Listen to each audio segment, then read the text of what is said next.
Good morning and welcome. What day is it? They're all blurring into one, aren't they? They certainly are where I am. Okay, I think it's Wednesday, which means it's hump day. So I want to teach you kids a new word, hump day. Why is Wednesday called hump day? As a teacher myself, we love hump day because it's the day in the middle of the week. You get to the hump and then you start coming down the other side, getting closer and closer to the weekend. And the reason all of us teachers out there love the thought of getting closer and closer to the weekend is so that we can come back to work again on Monday and teach you guys over and over again. Now, welcome. There's a lot of you guys tuning in today for the first time, which is fantastic. So welcome to you guys. We are broadcasting all around the country. We're actually broadcasting all around the world. So there's a couple of people tuned in from some pretty crazy places out there. Welcome you guys.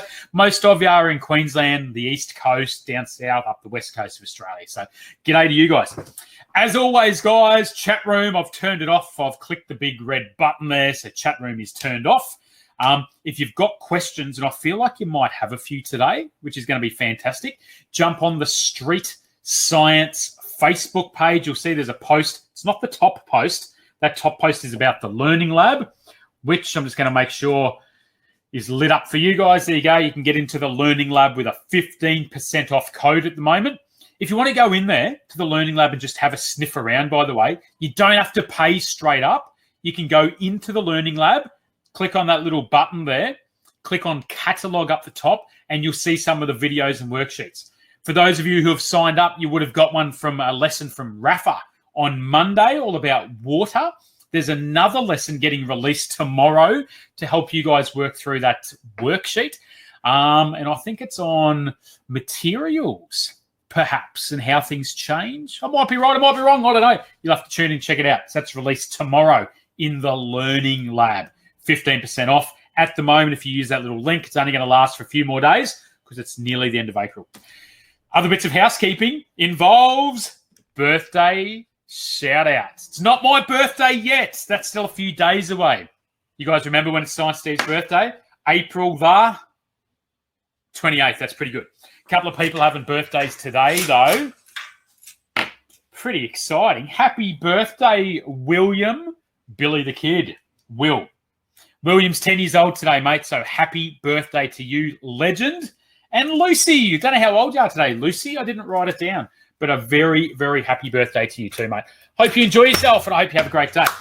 That's just about enough housekeeping because today I have a special guest for you, Brian Vasquez. I bet I said it wrong because he's a Spanish guy, and I always pronounce names like that a little bit wrong.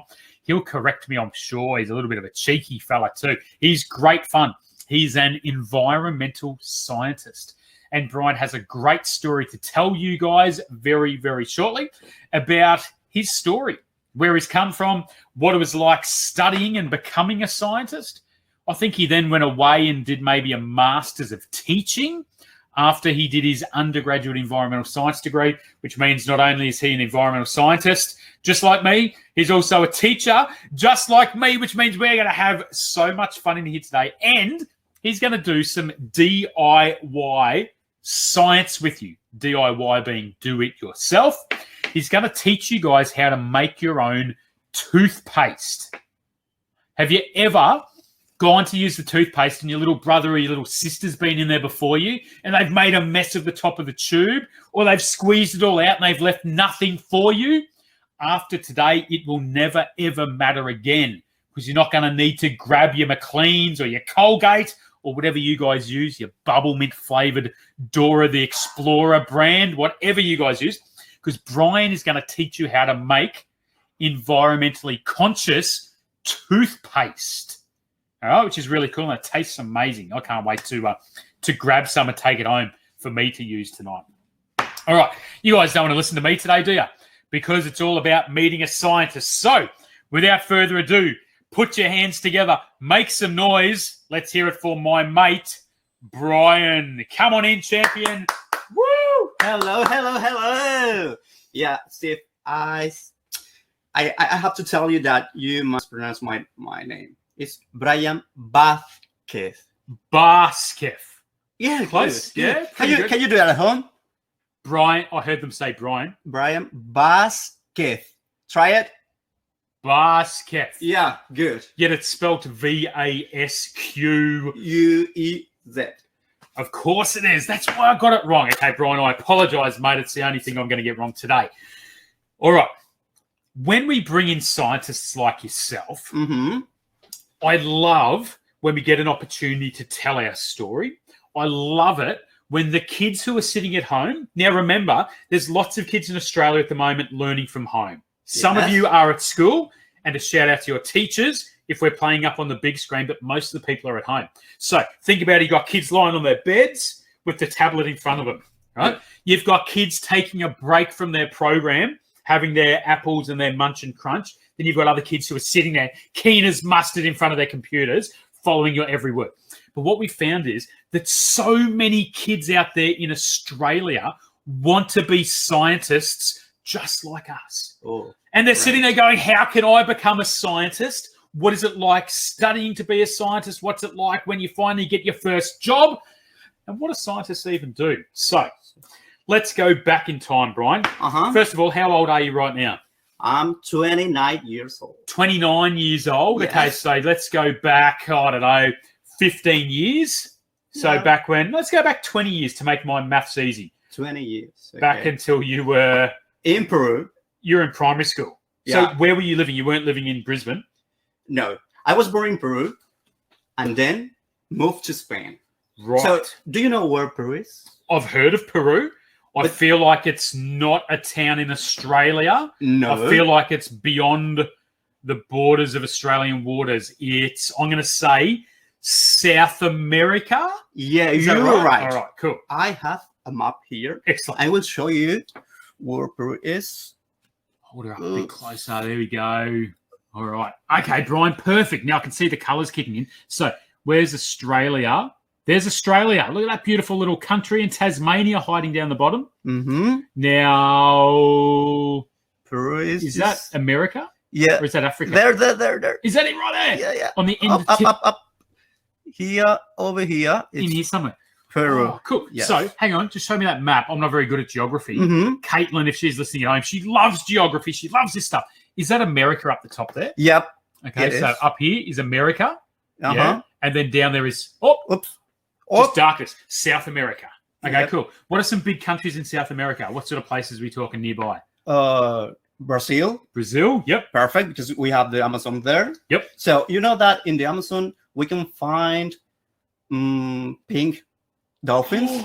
I did hear about pink dolphins. They're amazing. Pink dolphins. Is that where piranhas hang out as well in the Amazon? Yeah, as well. So you have to be careful if you get into the water. Yeah, right. So you grew up in Peru. That's where you were born. But then you moved to Spain. Yeah. Where's Spain? Is that in Europe? Yeah, Europe is over here. So how did you get there?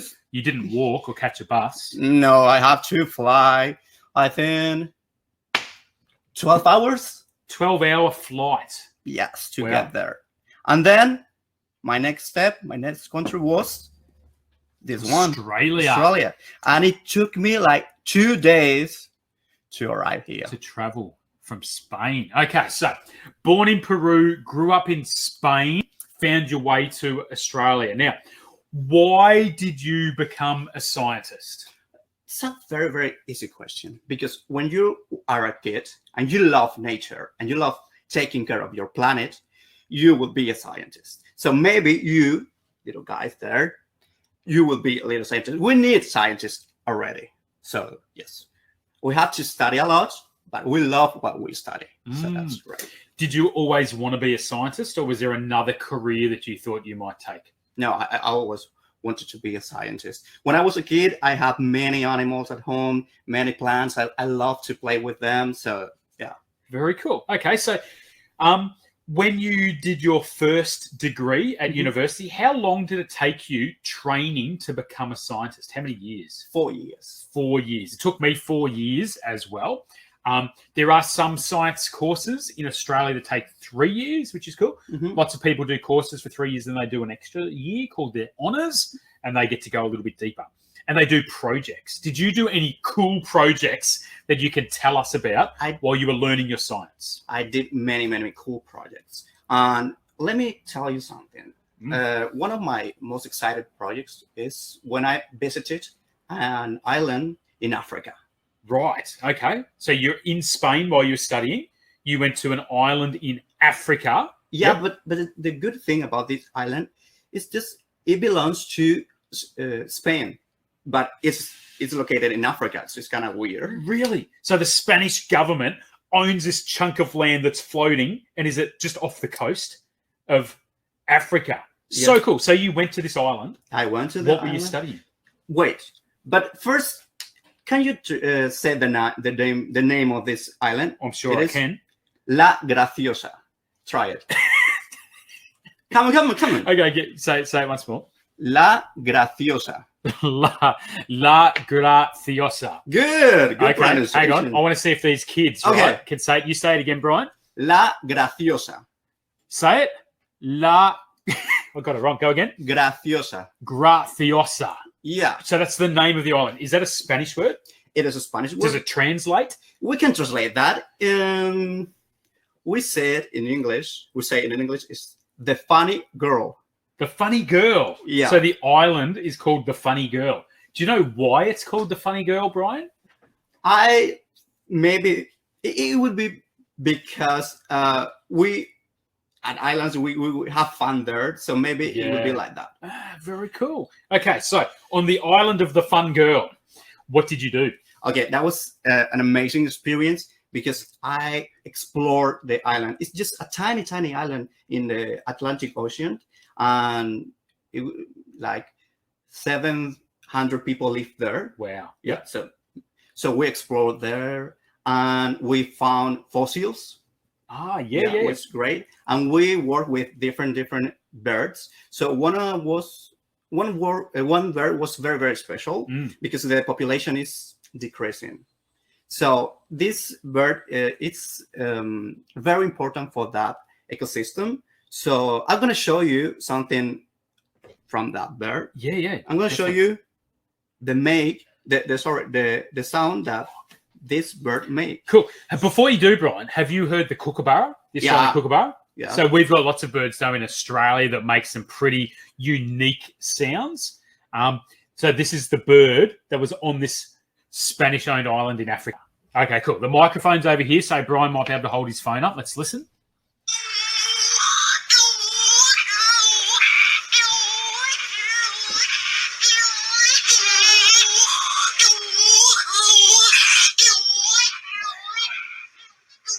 Okay, cool. What's the bird look like? Is it a little fella? It's a Big one? I think that it's a shearwater. It's like a seagull, kind of. Yeah, yep. And it's very, very big. So when it opens their wings, it's like 1 meter or more or less. Yeah, right. So That's it's big. very, very big. And one curious thing about this bird is that they only lay 1 egg per year. So that a mom, female and male, has to take care of that. They would, because if a snake or a predator comes in and takes that egg, there's their one chance for that year to reproduce. Yeah. So then it's pretty hard if you're only laying 1 egg per year to keep your genetic material being passed down to the next generation, the next generation. Interesting. And therefore the numbers are falling. Is that right? It is because the population just go there and just grab the seagulls and just kill them. Don't look after them. No, so we have to educate people and teach them how important are all the birds and animals and plants. So we have to do that. We need to look after them. We need to look after our environment. And you kids, you are the future of our world. You guys are the ones who are empowered to teach us adults what we should be doing. My kids come home from school, Brian, and they learn so much amazing stuff about this world that they live in that they tell me off. If I put something in the bin and it's recyclable, they come in and they say, Dad, what are you doing here? That should be in the bin. We're thinking about the future. We're thinking about our environment, which is great. All right. You then became a teacher because you love working with kids and you love communicating as well. Yeah, I work as environmental educator as well because I love to teach. I love kids and I love working with kids. So yeah, so I was with them, just take kids to the natural parks and work with them there, just explore nature, and I love that. Brilliant. And now, Brian, I can see that you're wearing one of our shirts with a street science badge on it, mate, because now you are one of us street scientists as well, which is cool. Brian was actually, just before the lockdowns, Brian was getting around running birthday parties for street science up here in southeast Queensland. So once the restrictions are finally lifted, if you guys have a birthday sort of later in the year, you might be able to get on the phone or get mum and dad on the phone and have Brian come and visit. How cool would that be? I'll be there playing with like you, Brian. with chemicals, with sounds, with colors, and I will be amazing. So cool. All right. Now, Brian, one of the reasons why so many people have been tuning in to these broadcasts every morning, number one, they love hanging out with people like you and me. Perfect. But number two, probably more so, they love it when there's an opportunity for them to learn about this beautiful world around them and they can actually do it for themselves. They're just loving some DIY science. Now, yesterday, we actually gave a little teaser and we said we're going to be making toothpaste. You needed 3 ingredients if you're going to follow along. Can we just repeat what those 3 ingredients are? Just in case you've got this stuff sitting around, you'll be able to run and grab it. What do we need? Number 1. Baking soda. Baking soda, straight out of the pantry. Yes. Number 2. Coconut oil. Coconut oil. Here's that for cooking. It'd be in the pantry as well. Number 3. Peppermint essential oil. A little bit of peppermint oil. We've actually got that ours in our house. It actually lives in the bathroom, which is interesting because we love putting it in the bathroom in our house. It was amazing. Right. All right, cool. Brian, should we teach these guys how to make toothpaste, or are there some things that you want to tell us about toothpaste first? Why do we care? Why do we want to make our own? First, because this is a zero waste toothpaste. And this is great because you talk about the rubbish that we are producing. So it's like, I don't know how many tons of rubbish we are producing, but it's a lot. And many of that amount goes to the ocean. So when I was in that island, I remember that I had to pick some rubbish because of that. So that's not good. That's a problem that we have in a tiny island in the Atlantic Ocean with no people there, few people living there, many amounts of plastic. So we have to be careful with that. Really interesting. Just on that topic, Brian, yeah, I often see rubbish around on the sides of the road in gardens and unfortunately flowing down to the beach. And we're at Nudgee here in Brisbane, and down at Nudgee Beach, sometimes there's rubbish in the water. So have a think about this. If we are purchasing items from the supermarkets that have lots of packaging, toothpaste is a great example. There's a fair bit of packaging there. We should be throwing it in the bin or recycling, right, if it's recyclable. But think about this. Sometimes we put things in the bin, in like a public bin at the park, whatever, and birds come down and they're looking for food and they pull some of that rubbish out, hits the ground. When it rains, that ends up going down in the stormwater drains. Where do they run to? They wash all this rubbish straight out into the bay. And Moreton Bay is where a lot of that stormwater runs to here in Queensland. So it's going to end up out in the ocean. And we've got amazing animals and birds who are going to be impacted by that. And it's an eyesore as well. It looks disgusting in our beautiful environment. And that island is beautiful, but with that plastic, it wasn't just... Have you been to Moreton Island yet, Brian? Okay. When lockdown finishes, Science Steve and his family, we're going to take you over to Moreton Island. We'll jump in the big street science 4-wheel drive and we'll go and do some environmental impact studies or something like that. We can get our environmental science hats on. All right. That's an amazing idea. Let's teach these kids how to make toothpaste. So you're going to need some sort of container to mix it in as well. So a cup, a glass container, like a jar is good. Like this. And something to stir it with, a spoon. I'm going to use my trusty paddle pop stick. All right, Brian, should I bring everyone down to your table? Yes. I've got a little seat there for you, mate. You can be front and center, and I will get out of the way of you. That's great. Thank you. All right. So we have chosen 3 elements, 3 materials. Why? First one, baking soda. Why baking soda? It's very, very important because has a plague removal effect. So when we use this, we are just fighting with the cavities that we have in our mouths. So that's great. And one thing about this, remember that baking soda is an acid or a base? I believe it is a base. Is that right, Brian? It is a base. So when we are just at home and our mouth is producing acid, so when we use baking soda, there is an environment. Yeah, it's neutralizing. Yeah. So that's really, really great. First, just help us to reduce our cavities, one, and then neutralize our pH in our mouth. I actually recall an ad on TV, Brian, where someone was advertising a brand new type of toothpaste and they said with added baking soda. And they were advertising that as something really special because it does neutralize those acids, which is a really good thing. Cool. Perfect. So you're ahead of the pack. Well done. Yeah. So most of the toothpaste that you have at home has baking soda. So we need 2 tablespoons of baking soda. Okay. So next ingredient is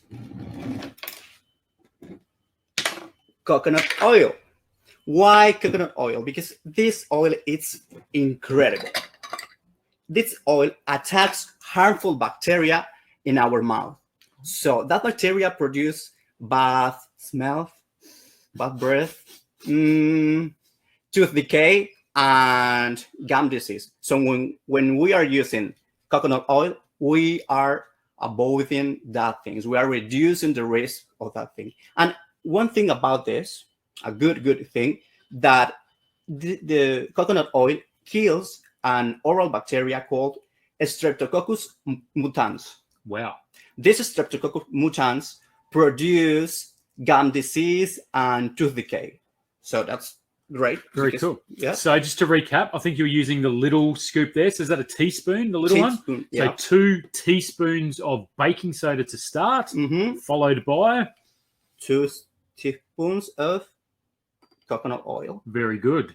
So we've got a 1:1 ratio, which is beautiful. 2 teaspoons of baking soda, 2 teaspoons of coconut oil. Excellent. Perfect. So next step, we have to mix. See, mix.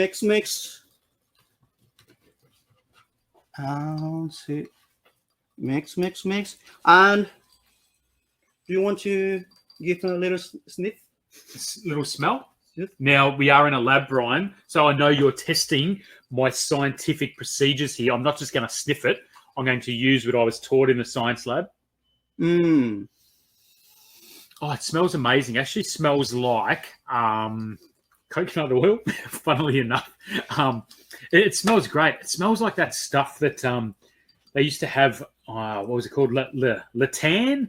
Is that what it's called? That used to rub on your skin, that the ladies used to use back in the day to tan themselves on the beach. We do not use anymore. Now we use sunscreen. Ladies, mums who are tuning in, sunscreen, not coconut oil. I think it smells amazing. We got it. We have the mixture perfect. So it's almost going into a paste. Now, Brian just used a big word, homogenized, and I love scientific language like this, homogenized. So if we were to take a sample and then take another sample from somewhere else and a sample from somewhere else, that container would all be the same. Yeah? Homogenized. And then when we have our mixture homogenized, we are adding 10 drops of oil, this peppermint oil. It smells so good. Oh, it's beautiful. It smells like fresh breath. It smells like my children when I tuck them into bed at night time. Nicholas, talking about you, champion. Caitlin, 3. Love it when you brush your teeth just before bed. It smells great. 7, 8, 9. Now, 10. Have a look. Did you notice when Brian put in 10 drops, he actually puts in like 10 shakes, okay? Because he loves it really minty. So feel free to use a generous 10. Just while you're mixing that in, Brian, I can see a question because Timo is in the lab this morning as well. Can you use any old oil, Brian? Can you just use a little bit of cooking oil, maybe some vegetable oil? No, because what I talked to you before that coconut oil has amazing properties to clean our mouth. So if we use a different oil, it's not going to work. So yeah, that's coconut oil, and only coconut oil. Interesting, yeah. And it's the way it's mixing together. It's making the most beautiful paste as well. The coconut oil actually has quite a nice flavour and aroma to it, whereas some of those cooking oils, I don't think it'd be that nice rubbing it on your teeth. It's no, not a good idea. Coconut oil, you can pick it up down the local IGA pretty easily. Okay, and sometimes it's kind of liquid because of the temperature, so you can just put this in the fridge for 20 minutes or so to have the paste. Yeah. Okay. Coconut oil is really interesting, kids. If you are lucky enough to have some with you, have a look at Brian's at the moment. It's a clear liquid in his jar. Can you see his jar? Sorry, not that one. The other jar, Brian. It's a liquid, but if it cools down and you put it in the fridge, it turns into a white, almost solid, doesn't it? So really small temperature range to turn it from a liquid into a solid. That's right. So you can just refrigerate it; it'll go harder, which is really cool. Coming into winter, just sitting it in the bathroom is going to be cool enough for it to be a nice thick substance. Perfect. Yeah. So we are ready. We have the toothpaste already, so we can use it if you want. You want to try it? Well, I didn't bring my toothbrush this morning, Brian. I left it at home, but you've got yours, and we won't share toothbrushes today. I'll let you brush your teeth. I just want to try some. So I'm going to dip my stick in there. Oh, wow. I'm going to clean my hands. Hang on. Now I'm going to get I brought my bamboo. Your bamboo toothbrush. Yes. So I'm going to use it. No. Interesting flavour. I feel really minty. I can just taste the coconut, just taste the baking soda a little bit, and then there's a nice minty punch. And it feels a little bit gritty, which is really cool, just like normal toothpaste. So it's going to be abrasive on the teeth to get any of that plaque and any of the leftover bits of food on there. It's going to neutralise those acids, and then we're just going to rinse our mouth out like we normally do after brushing our teeth. Just swallow this one, just spit it out. No, I just spit it out. It's just like a normal toothpaste. So we'll have to absolutely brilliant. If you prefer, you can just add more peppermint oil. Up to you, so you can experiment a little bit. Very cool. Kids, do you reckon you can make that yourselves?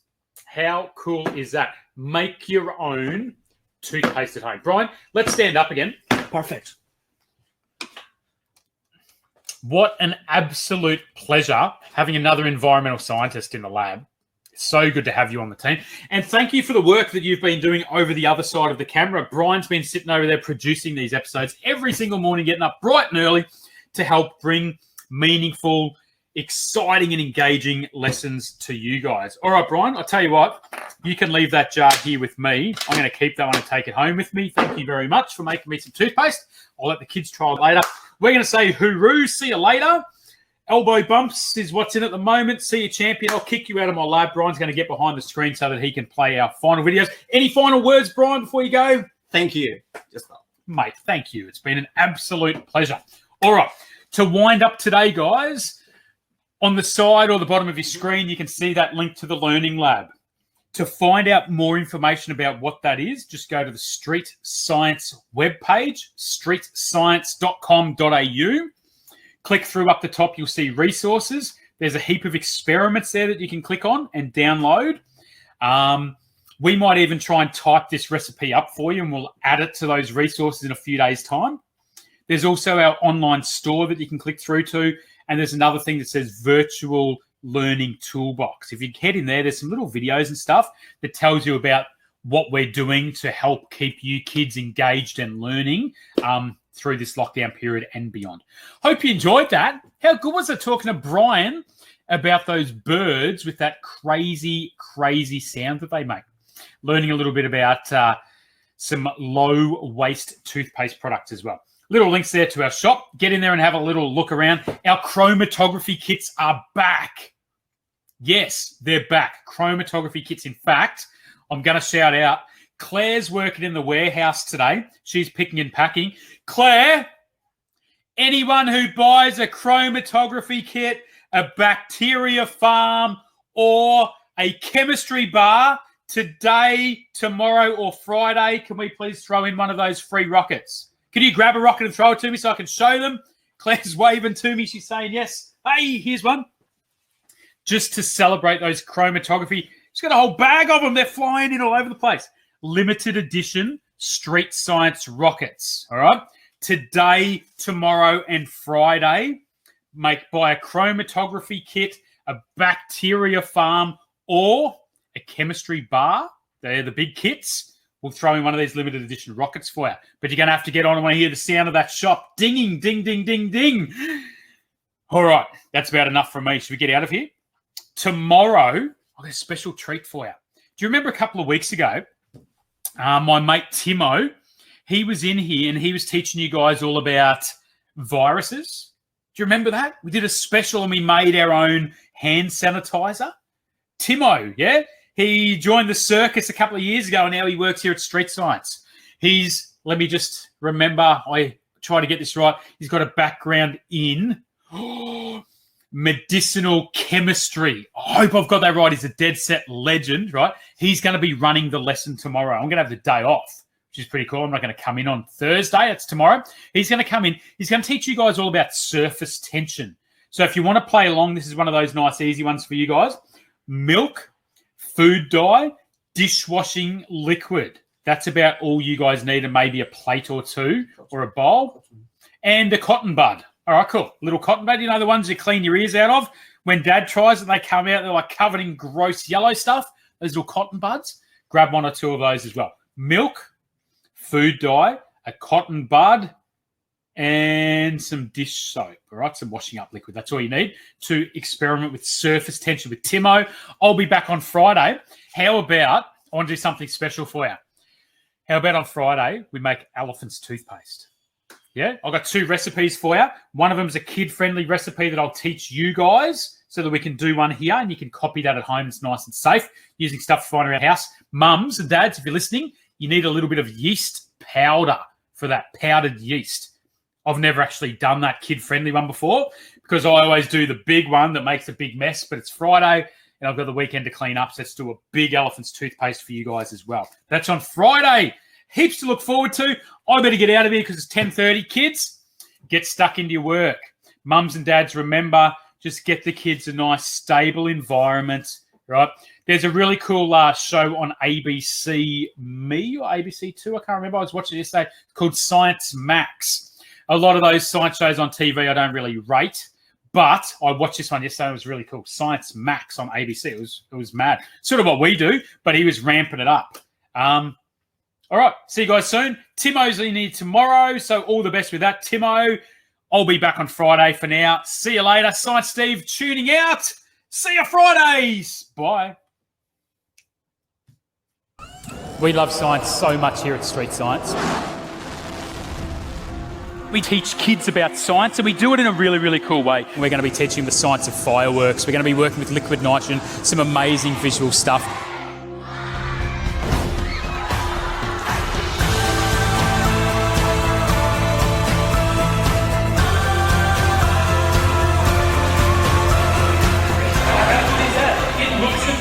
Just like snow.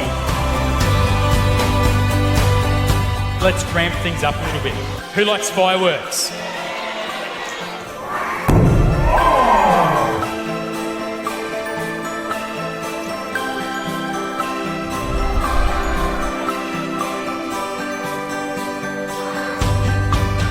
I'm going to try and shoot these cups off your head. Not by using magic or anything crazy, just by using science that we can't see.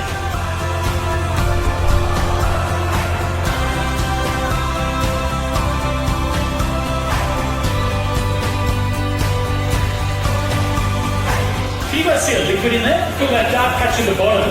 That's Laura's breath.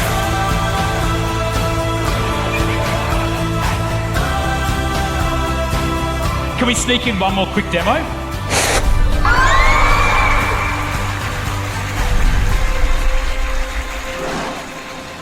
We love science so much here at Street Science.